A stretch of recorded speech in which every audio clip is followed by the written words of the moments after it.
नमस्कार। आज हम मुंबई के माहिम इलाके की एक ऐसी सच्ची और भयानक घटना की तह तक जाएंगे जिसने दो इंसानों की जिंदगी को ना हमेशा के लिए बदल कर रख दिया। ये कोई सुनी सुनाई कहानी नहीं है, बल्कि एक ऐसी हकीकत है जो आज भी एक अनसुलझी पहेली बनी हुई है। जरा एक पल के लिए सोच कर देखिए। आधी रात का वक्त है, सिर पर कोई छत नहीं और कोई अनजान शख्स अचानक से मदद का हाथ बढ़ाता है। क्या उस पर भरोसा किया जा सकता है? बस यही एक सवाल इस पूरी कहानी की रीढ़ है। तो कहानी के केंद्र में हैं दो अनाथ भाई बहन, अतुल और नीता। मुंबई की एक चौल में रहते थे और इन दोनों की जिंदगी बेहद मुश्किलों भरी थी। माँ बाप का साया तो बचपन में ही उठ चुका था और वो एक दूसरे का अकेला सहारा थे। नीता जो बड़ी बहन थी वो ट्यूशन पढ़ाकर जैसे तैसे घर चला रही थी। वहीं अतुल छोटा भाई वो नशे और बुरी संगत में पड़कर अपनी राह से एकदम भटक चुका था। उनके रिश्ते में तकरार भी थी और फिक्र भी। मतलब लड़ते झगड़ते तो थे, पर जानते थे कि इस दुनिया में एक दूसरे के सिवा उनका कोई है ही नहीं। तो अब बात करते हैं उस रात की जिसने उनकी जिंदगी हमेशा के लिए बदल दी। एक आम सा घरेलू झगड़ा एक ऐसे भयानक सफर की शुरुआत बन गया जिसकी उन्होंने कभी कल्पना भी नहीं की थी। हुआ ये कि अतुल अपनी गर्लफ्रेंड को घर ले आया था, जो 10 दिनों से वहीं रह रही थी। घर का सारा बोझ तो पहले से ही नीता उठा रही थी, तो बस पैसों की तंगी को लेकर जो बहस शुरू हुई वो इतनी बढ़ गई कि अतुल ने गुस्से में नीता पर हाथ उठा दिया। और बस यही वो पल था जब नीता का सब्र का बांध टूट गया और उसने दोनों को घर से बाहर निकाल दिया। जरा वक्त की रफ्तार देखिए। रात के 2:30 बजे वे सड़क पर थे और सिर्फ 15 मिनट के अंदर वो एक ऐसे अनजान ठिकाने पर पहुंच गए जहां से उनकी जिंदगी में खौफ के सिवा और कुछ नहीं बचा था। घर से निकाले जाने के बाद अतुल और उसकी गर्लफ्रेंड एकदम बेसहारा होकर माहिम स्टेशन पहुंचे और वहां रात के उस घने अंधेरे में उन्हें एक ऐसा प्रस्ताव मिला जो उनकी आखिरी उम्मीद भी थी और शायद सबसे बड़ा खतरा भी। एक अनजान औरत उनके पास आई और बड़ी हमदर्दी जताते हुए बोली कि भाई देखो, मेरा भी दुनिया में कोई नहीं है और मैं तुम्हें अपने घर पनाह दे सकती हूं। उस मुश्किल घड़ी में उस औरत की बातों ने उन दोनों पर ऐसा असर किया कि वो बेचारे इनकार ही नहीं कर पा रहे।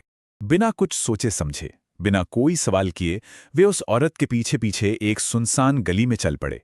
उन्हें जरा भी अंदाजा नहीं था कि ये फैसला उनकी जिंदगी की सबसे बड़ी भूल साबित होने वाला है। खैर, कुछ दूर चलने के बाद वे एक कच्चे, बिल्कुल वीरान से घर के सामने रुके।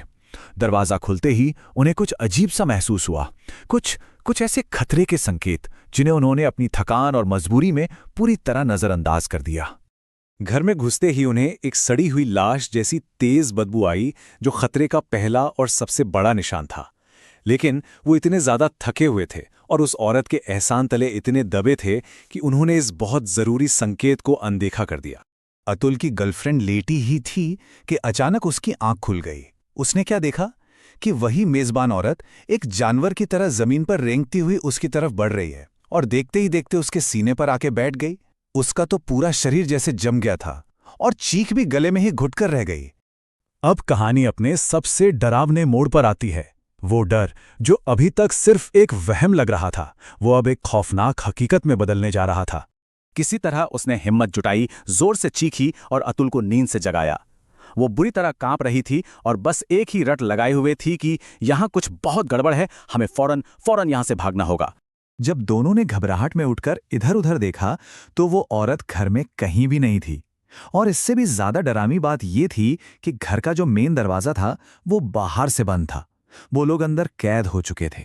इसी घबराहट के बीच वो सड़ी हुई बदबू इतनी तेज हो गई कि लड़की को उल्टी आने लगी। वो भागकर बाथरूम की तरफ गई और जैसे ही उसने दरवाजा खोला, बाथरूम के अंदर का मंजर सच में दिल दहला देने वाला था। वहां उसी औरत की लाश पड़ी थी जो कुछ देर पहले उन्हें स्टेशन से अपने घर लेकर आई थी। लाश कई दिन पुरानी थी, बुरी तरह सड़ चुकी थी और घर की बदबू का कारण भी वही थी। तो फिर सवाल यह है कि वो कौन थी जो उनसे स्टेशन पर मिली थी? इस भयानक सच के सामने आने के बाद दोनों के तो होश ही उड़ गए। उनके लिए हकीकत और वहम के बीच की जो लकीर थी वो पूरी तरह मिट चुकी थी। अब मकसद सिर्फ एक था, किसी भी तरह उस घर से जिंदा बाहर निकलना।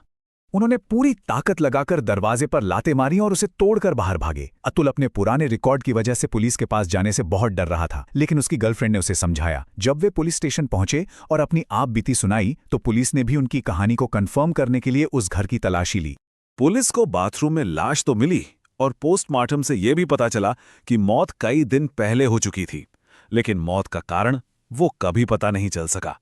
अतुल और उसकी गर्लफ्रेंड की कहानी इतनी ज्यादा अजीब थी कि पुलिस के लिए भी ये केस एक ऐसी पहेली बन गया जिसका कोई जवाब नहीं था।